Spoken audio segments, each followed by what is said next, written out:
everyone. Welcome to another Ashore. This is our last episode for 2020. And it's good to hear from you again, Max, after our Christmas break. How was yours? It was really good, really good. Yeah, had a great Christmas this year. Bit weird considering everything that's going on, but yeah, it was nice. It was nice just to sit around and watch food, TV. lots of drink. Oh, absolutely, lots of drink. TV. Yeah, pigs in blankets. Yeah, it was all good. Did you pull any crackers? Many crackers, yes, many crackers were pulled. Great. It's all good, it's all good. To be honest, we bought a bulk load earlier on in the year, so we just had to use them up. Oh well, yeah. Great. So, yeah. How was your Christmas? All good? Yeah, we had a lovely time. As you know, it's also my birthday around Christmas, so had my birthday, had Christmas, lots of food, lots of alcohol, happy birthday, lots of presents. Oh yeah, thank you. Yeah, no worries, no worries. But what this all means is that it's finally the end of 2020. Oh yeah, we've made it to the end of this year, Max. I won't be sad to see it gone. I think, although we've had some good highlights, we have had some very, very good highlights. Yeah, we've had a laugh. Definitely. We set up our podcast. Yeah, over 6 months now, isn't it? Yeah, well, yeah. 6 months. Well over 6 months. Well over 6 months. Well past that. Well, it feels like 6 years based on 2020. But yeah, back in the spring we established our podcast. Yeah, God, all those heady days back in spring. When we thought, this will be over soon. Yeah, we thought we'd be back in a month. Yeah, we've uploaded more documents to the website, which is really exciting. God, yeah. Just had our third bulk upload, so yeah, that's a 32,000 additional records online. So check those out. Yeah, brilliant. All free to access and all free and use. So please do have a look. Oh God, we've had webinars. Our social media has been really good. Online exhibitions and stories, they're good. Check out the latest one, Into the Ice, which Max curated. It's really interesting. So if you haven't read it, go on our website and have a look. Cheers, thanks very much. Yeah, that's a little plug there for you, Max. And I think we're also just looking forward to 2021 and seeing what next year brings. Definitely. Hopefully, I think I've got good hopes for the new year. Definitely. Yeah. Well, I'll ask you again in a few months how you feel. Definitely. I mean, we've already got to start. I mean, if this year's anything to go by, we need to start planning really for our big 1 year Washed Ashore anniversary. Yes, so yeah. That's on the horizon. Yeah, I'll bake a cake. And we can explain it to all of you listeners. Yes, we will just eat cake and say it's tasty. Yeah. Through the power of podcast, we can explain what we're doing. Yes. Well, anyway, so we thought what would be a great way to end the year on our Washed Ashore podcast will be to do a follow-up of our very first podcast, which was on Nautical Phrases. So this is Nautical Phrases Part 2. So these are phrases that are common or popular that people use every day in their everyday lives around the world. Some of them there's a very clear, this is where it came from. Others it's a myth, a legend. But we're going to talk about both. So some of it is just we're not really sure where it came from, but we're going to claim and carry on with it. So it's just a bit of fun. So I'll kick off with one that I feel is very appropriate for this year and the moment we're in now, and it is to the bitter end. Nice. Max, we made it to the bitter end. To the bitter end. 2020. So this one is one where the origin isn't that straightforward and can't really be 100% confirmed. But the word bitter was in common use in the Middle Ages, and it was to mean a sour taste. So Shakespeare used it in As You Like It. The line is, "But oh, how bitter a thing it is to look into happiness through another man's eyes." So we can see that the word bitter was being used to mean sour. And I suppose the sort of expression to the bitter end, you do think, oh, it's kind of sour. It's we made it. It's a long slog. However, Captain Smith, in his book Seaman's Grammar, 1627, wrote, "A bitter is but the turn of a cable around the bitts, and veer it out by little and little, and the bitter's end is that part of the cable doth stay within board." So the bit was a post on the deck of the ship, and it was used to put cables and ropes around. And when the rope is at its bitter end, it's been kind of unleashed out of the post, it's at its bitter end. So when it's got to the end, bit's there, okay. Bit's end. So that was the sort of claim that it could be nautical. But then some have said that this is complete rubbish. That it's possible that it comes from people setting up, well, not setting up, an invented organisation called Canoe, the Committee to Ascribe a Naval Origin to Everything. And it's just one of those that it's just been sort of adopted as, the naval origin to everything. And it really made me think of the film My Big Fat Greek Wedding, which I don't know if you've seen, but where the father is like, everything's Greek, everything is Greek. Everything comes from Greece. Yeah. And it just made me think of that. But either way, we can claim it as a nautical term, to the bitter end. Nice, that makes sense. That does make sense. It's another one of those weird ones that you say it quite often, but it's it never really clicked that it was a nautical phrase. Or not. That's nice. Or not. It might not be. It could be something else. But I like. I mean, yeah. Your explanation sounds good. So I'll take it. Yeah, go for it. Oh yeah, definitely. I'll pass that on. You're up next, Max. Okay. Right. Oh, which one should I go for? Okay. So yeah, this was a bit of a weird one, to be honest, that I discovered. So a long time ago, I've bought a very, very cheap sort of old book. It was an 1872 little slang dictionary, which is brilliant. It's littered with all these kind of great sayings, and it's around the country and from different countries, and it's sort of nautical slang and things like that. But this one caught my eye, and again, it's one I've not really heard since. I mean, hopefully, if anyone out there has heard this, then they can they can let us know, because if it's still survived, I'd love to know.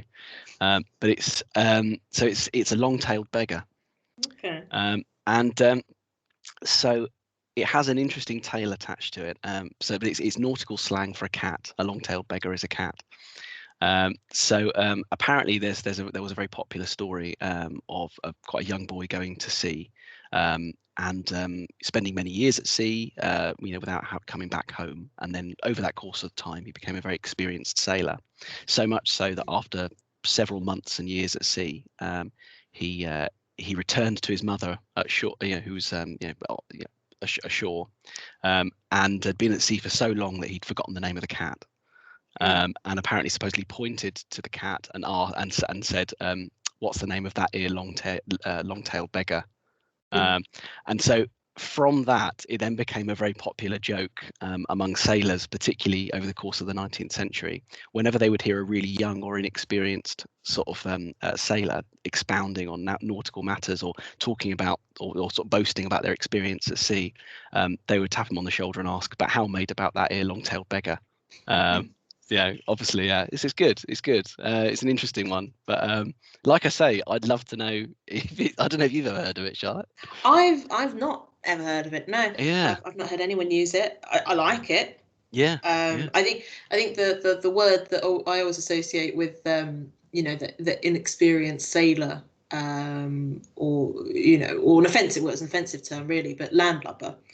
So yes. Yeah. That one I'm more familiar with, but no, I've not heard that one before. I do know a little bit about landlubber though, actually. To be honest, you've done a nice segue. To be honest, that isn't great. one. Yeah. So yeah, it was obviously we tend to think that it derives from a landlubber, somebody who's inexperienced, but apparently it's been in use, I think, since about, I think it was 1579 is what I've got in a note.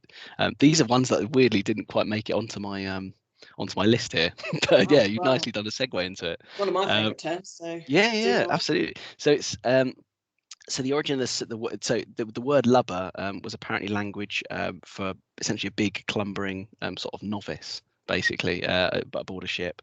And the word land apparently only was only ever used to kind of accentuate the insult that came from an inexperienced sailor. So yeah, they were like a clumsy land person. But yeah, interesting. Interesting. It was. It was a term of insult. There was a famous story of a mutiny on HMS Hermione, and Captain Piggott.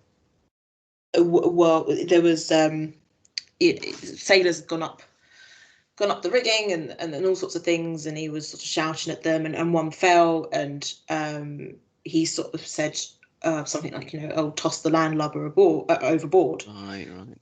Which might sound familiar because it featured in Hornblower. Yes, yeah, of course. The idea that sort of inspiration almost came from that sort of story and the life of that captain, but it was so offensive because the sailor in question was very experienced, really well trained. He was just having to do a task in appalling conditions, and accidentally fell and unfortunately died. This in turn, and then a few other events, led to a very bloodthirsty mutiny. But it shows that it wasn't a really offensive term to sailors. But then the other thing that I have in sort of, I suppose, a weird connection to it was my grandfather, my dad's dad, joined the Royal Navy in the Second World War, and we have a certificate of his from when he crossed the equator on a ship. Oh, and the certificate says, "You are no longer a landlubber," because he crossed the equator. So nice. Yeah, and that was Second World War, possibly post Second World War. I can't remember the exact date. Yeah, it's referenced there. It's quite a cool little certificate. That's great. You've one upped me there. You've one upped me there with a couple of you've done 2 more facts. That's I have. Oh God, I thought I had you there.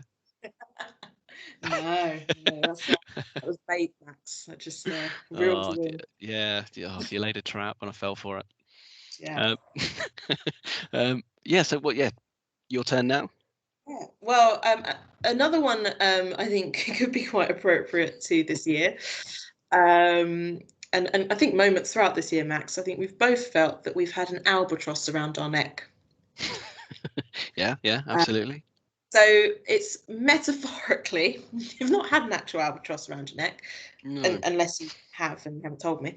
But metaphorically, an albatross feels like a burden or a curse, and you can imagine the weight, and you just feel sort of whatever this thing is weighing you down.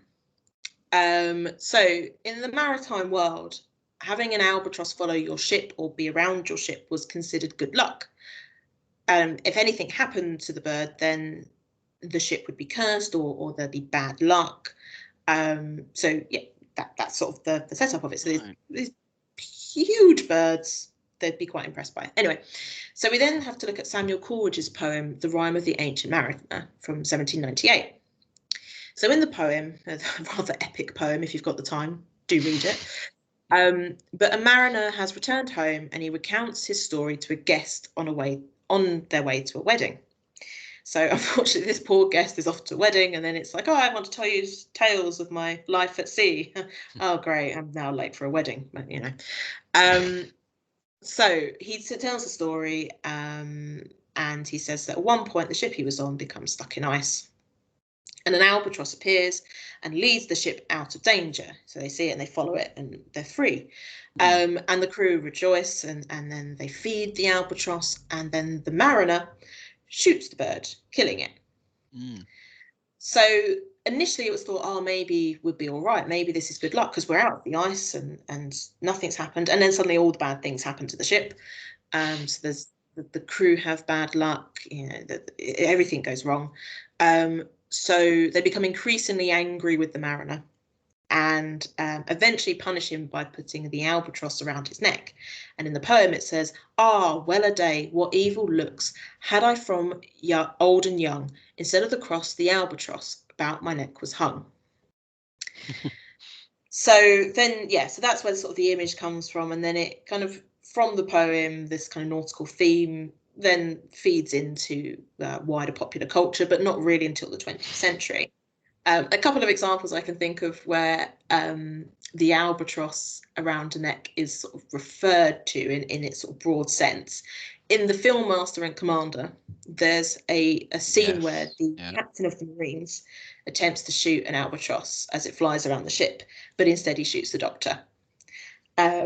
And this is, of course, well, bad luck for all parties concerned there, apart from the albatross who's shot off. And then the other one, which is one of my favourite ones, was a Monty Python sketch where John Cleese was dressed as an ice cream girl at the cinema. And all he's got in his ice cream tray is albatross. So he's attempted to sell albatross to the punters who just want ice cream. And all he keeps saying is albatross, albatross. Get your albatross here. I remember that one. Yeah, so literally having an albatross around his neck. So albatross. That was quite a surreal sketch, wasn't it? Really? As an aside, it's great. Monty Python was just surreal, but yeah, that was more surreal ones. And I remember as a child, my dad had a tape recording of a live. I think it was. Must have been at the Hollywood Bowl or something of Monty Python. And I remember being obsessed particularly with that sketch and put it on repeat because I just loved the fact that all I could hear was John Cleese shouting, albatross. Albatross. Albatross. So Max. Right. Yeah. Oh, okay. Right. All right. Okay. The phrase "you scratch my back and I'll scratch yours." This is another one, again, very in common usage. I think everybody has heard of it. They may not have used it, but it actually originates, again, I think it's more of that canoe methodology. It's again another naval term, supposedly, from about the 17th century. For anybody that's never really used it, it obviously means that I will do you a favor in exchange for you doing me one later on. So the phrase really refers to the punishments that were doled out to sailors for crimes such as drunkenness or absenteeism, subordination generally. And so the punishments would usually be ones like being flogged and things like that would usually be doled out by a ship's mate, and so rather than one of the officers. So apparently over the course from the 17th century onwards, there sort of developed a kind of a very broad understanding amongst the crew that they would generally speaking never try and flog a man too badly, and they would merely just try and scratch their back with the cat o' nine tails, because the idea was that the tables could be turned and the person doing the flogger could be the person doing the flogging could be the one flogged in return. So it's an interesting one. Nice one. Very strange one. Yeah, I mean, I suppose they hope to get away with not flogging too hard, but I can only imagine that didn't often happen. Well, I mean, I think that the officers also sort of caught onto this, so there are loads of accounts of obviously the officers, punishing the ship's mates for going too easy on them, with the punishments. So of course, there was definitely, I think the officers definitely caught on this, caught onto this idea. But by the same token, I think it probably is something that there is some credence to. But it's an interesting one. Got more interesting origins, I think. Again, I never really thought about it that much, but you hear it all the time. It's funny, isn't it? All these phrases that we use to explain something, you never really think about where it comes from, but you still say it and you know exactly what it means, but you don't really understand where it's come from. I like that one. It's interesting. Nice. Great. So right, Max, I like the cut of your jib. Thank you very much. Yeah. Well, I'm assuming this is a segue into your one, I'm assuming. Yes, it is. Yes, I'm not just showering you with compliments. No, cut of your jib. So you used to say if you like something, if you like or don't like the cut of your jib, you like the person, you like who they are, you their style, all sorts of things. A compliment or an insult, depending on how you phrase it. So it was a simple one, but the jib was a type of sail, and they were set forward of the foremast. And depending on the size of the ship, you might have more than one jib sail. And then different nationalities would have different shaped jibs. So sailors would be able to identify a ship and the nationality of the ship by the shape of the jibs, if it's off in the distance. And if it was an ally, you would like the cut of someone's jib, and if it was the enemy, or if it was a really just poorly shaped jib, you would say, I don't like the cut of someone's jib. And then it was also suggested that apparently that when you refer to say to someone, I like the cut of your jib, you could be talking about the size and shape of their nose. Interesting. Okay. So because of the jib shape. But yeah, very simple one there. But yeah, Max, I do like the cut of your jib. Cheers. That is quite a weird one, though, isn't it? Because I think with a lot of these as well, as soon as you find the origins for them, they immediately start make a lot more sense. Yeah. Like one thing I didn't know that different nationalities of ship would usually have different shaped jibs. That's quite interesting. Yeah. I might have to check that actually, and just sort of see if I can see any. Yeah, see if you can find it. I think when you do start looking more at the jib sail, you do start to notice that they were a bit different. I mean, I don't know how different it could be, but you could also, as I said, it could also determine also certain ships and the size of the ship would have 1, 2, 3, 4, however many they needed based on the size, which I think also leads quite nicely into another phrase that I've got on my list. So another segue here. Go on. But 3 sheets to the wind. Ah, very nice. Very which nice. I'm sure you were over the festive period, Max. I certainly was. Yeah. 3 sheets to the wind at one point or another. So 3 sheets to the wind are used to describe someone who is drunk, no longer in control, probably falling over, just really, really drunk. So a sheet in nautical terms was a rope controlling the trim of the sail, and usually this was the jib sail. So a sail is set to backfill, i.e. it's set to the opposite side of the ship from normal use, and when it's done that, it's said to be sheeted to the wind.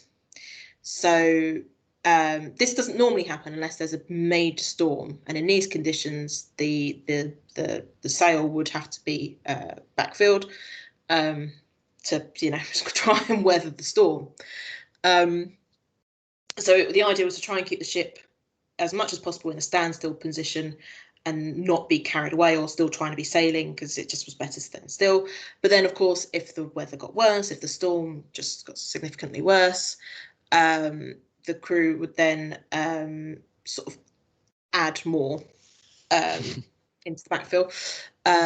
So more jibs and sails are sheeted to the wind. So if a ship was 3 sheets to the wind, it means it's in a very bad position, very bad condition. The storm's everywhere, and the crew are probably just holding on for dear life, hoping that the ship doesn't capsize or be blown further off course or whatever it happens.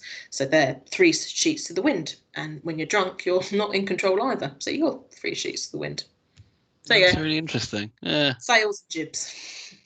God, it is amazing how many of these have made their way into kind of common usage, isn't it? Yeah. Like I mean, I guess it's like that with every kind of sort of idiom or kind of phrase generally. It seems especially apparent for nautical or kind of maritime or naval based sort of phraseology. It's amazing just how much of it is drifted into kind of common usage. It is, and I think that it would be good to explore a bit further. But I mean, you've got the fact that when a sailor's at sea comes back, goes into the port towns, and I'm sure on a ship maybe these things do just sort of come into common use, and then back home he says it to his mate down the pub, says it to his family, and suddenly it just develops over time.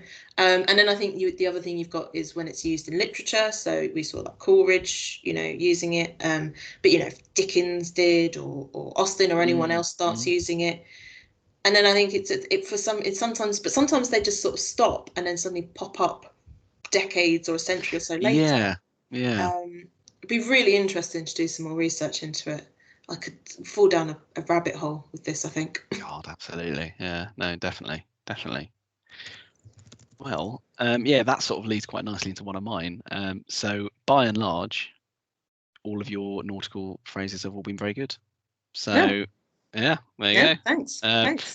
Yeah. But again, this one seemingly the word, the phrase "by and large," which again you hear all the time, meaning sort of generally or all things considered, as a prefix to any kind of subject. So it basically has its origins at sea as a sailing term.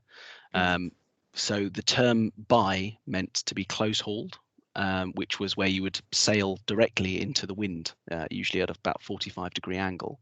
And so the word "by," to sail by, or became quite a I suppose really a sort of a slang for for that particular maneuver. And large would refer to the point at which the sail is hitting the vessel. So put together, it would mean that you'd alternately be close hauled and then not close hauled. So it's a bit of a weird one, to be honest, because but in about 1669, the Mariners magazine was obviously using it was exploring the different types of weather that a vessel would have to fare in good and bad weather, and that the thing to do was to test a vessel in good and bad weather by and large. So by and large ended up becoming kind of really, I suppose a term that was used to sort of cover every possible eventuality that might that a ship might have to come across, good weather, bad weather, and everything in between. So Nice. Interesting. Yeah. So very old one. Do you think that Lloyd's Register surveyors would have been making sure that a ship, by and large, would be okay? Yeah, absolutely. I suppose it seems to be the kind of that very general sort of test of a ship's kind of mettle, I suppose, to kind of make sure that they were good by and large, in all kinds of weathers. But interesting, weird one. Again, not one that's immediately obvious as a nautical phrase. Definitely not. I use it quite a lot. But it makes me think, I think I always go off on tangents, don't I? But it makes me think of My Fair Lady and the song Why Can't the English? And then he says, by and large, we are a marvellous race, or something like that. And I just have that in my head now. So thanks, Max. Yeah. I'm just Rex Harrison, isn't it? Yeah, Rex Harrison. Yeah. So I'm now just singing various songs from My Fair Lady in my head. Well, it's fine. I think you're fine. Yeah, I'm on my own. Got New Year's coming up, so you're all right. Plenty of time for singing. Yeah. Just generally mucking around. Maybe I will watch My Fair Lady. But anyway, yeah, absolutely. When I do, I'll think of you saying what by and large actually means. Yeah, definitely. So I think we'll go for one more. One more to end the year. And I think this is something that we probably needed throughout the year and probably did use throughout the year. And that is Dutch courage. Very nice. Yeah. So that's a good one. Dutch courage, to take something or to have something in you to be braver or to get through something. It's that's sort of what it has come to mean. And I think with a lot of phrases in the English language, we often refer to other nationalities for historical sort of origins. So with Dutch courage, there are two possible origins. And again, maybe not nautical, but we're going to go with it. So the first idea is that it was a sort of an insult that anyone who was an enemy of the British, and at this time being the Anglo-Dutch Wars, the Dutch, but maybe the French as well, obviously, whether they were sailing up the Medway or facing down the British or in the East Indies or wherever they were in the world, because it was the might of the British Navy or the British Army, they needed a few drinks before a fight because they were so scared to face the British, apparently. Of course. Yeah. We were terrifying, obviously. So yeah, I mean, it sort of, I suppose it could be, the Dutch Navy if they were coming up the Medway for battle, whatever it was. They had to have had Dutch courage to do it. They wouldn't have done it any other way. The other theory apparently relates more to the actual drink itself. So Dutch courage is often used to refer to spirits. So I think you wouldn't say, Dutch courage and think beer or wine. You think whiskey or gin. But it refers to gin specifically, and that the idea that British troops who are fighting in the Low Countries alongside Louis XIV and his army, they would drink gin because they realised it had quite a calming effect on them, and the gin was Geneva, but Dutch gin. So it's seen as quite calming, and it would, they were heading into battle, it would calm them, and therefore they would have Dutch courage, gin. So it would be the British drinking it rather than the enemies. Interesting. It's two sides here. Yeah, I mean, gin.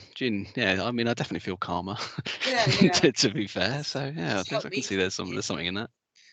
Shot of gin so often. Dutch courage. So then, of course, gin becomes a very popular drink in London in the 18th century. It's cheap, it's widely available, but then, of course, it becomes mother's ruin. And is not so favourable because beer was considered, the British drink much better than gin, but could still be Dutch courage. So two sides of the story. There's probably other stories that associated with Dutch courage, but those were the two that I found. Yeah, because I think I vaguely remember reading somewhere that I think was it gin was becoming a lot more incredibly popular. In England. I think after the ascension of was it William III? Yeah, it was the Netherlands. Yeah, so I think because you have obviously the sort of 17th century, you've got the Anglo-Dutch Wars, which Britain wasn't faring so well in, and obviously the Dutch were doing a bit better. Must be Dutch courage. But yeah, when you have William III come over and take the throne with his wife Mary II, they bring with them a lot of things we consider to be quite British now, and one of them being gin. And it was just, porcelain was one thing Mary brought over. Anything fashionable, dogs she brought over, sort of little sort of lap dogs. So all those sorts of things that they brought with them, then suddenly sort of filter through, obviously, the court, and then out of the court, and then eventually it becomes mother's ruin. So it takes a bit of a journey. God. Yeah. And it's never left. Never left. No. I mean, it's certainly a fixture, I'd say. It's still here to stay. Yeah. So. But, yeah. Oh, nice. Yeah. God, interesting. Well, I've got one more to sneak in there, because I think again it's like your Dutch courage. It's very, very appropriate, I think, considering as a way to round off the year. So here's to hoping that we've turned a corner. So it's obviously again another one that you use all the time. So it's sort of overcoming a period like a bad patch or a period of strife or illness, and then with some relief that things have turned out okay, or that you're through to the other side. So again, the phrase originates really, it's kind of disputed as to whether or not it originates with the Navy or with the merchant service, but the corner that's referred to was actually a term that was used for the Cape of Good Hope on the southern tip of Africa, or it was also used for the Cape Horn on the southernmost tip of South America. So very, very well known, even today, as being incredibly rough, difficult seas to traverse around the capes. So apparently it was a source of great anxiety for any sailors that had to pass around the Cape of Good Hope or the Cape Horn, and as such was a huge relief for sailors once they turned the corner, because it meant that they were likely to encounter much calmer seas afterwards. But yeah, nice one. Yeah. Well, here's hoping that we have turned a corner into the new year. Yeah, definitely. 2021 is going to be better. Yeah, absolutely. And 6 more months of podcasting, so till the anniversary, and then slowly taking over the world. Absolutely. Yeah, and cake. And cake. Yeah, let's not Definitely. forget that. Got to have things to look forward to. Definitely. Well, we've gone through some more of our favourite nautical phrases, tried to explore, the origins or the stories surrounding them, or stories that we've heard ourselves.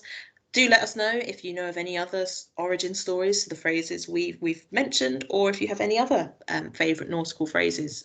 You can comment on our social media pages, and let us know. Definitely. So once again, we hope all of our listeners had a really lovely Christmas, and we wish you all the best for the new year. Absolutely. Absolutely. Happy New Year, everyone. Right. Thanks for listening. Bye.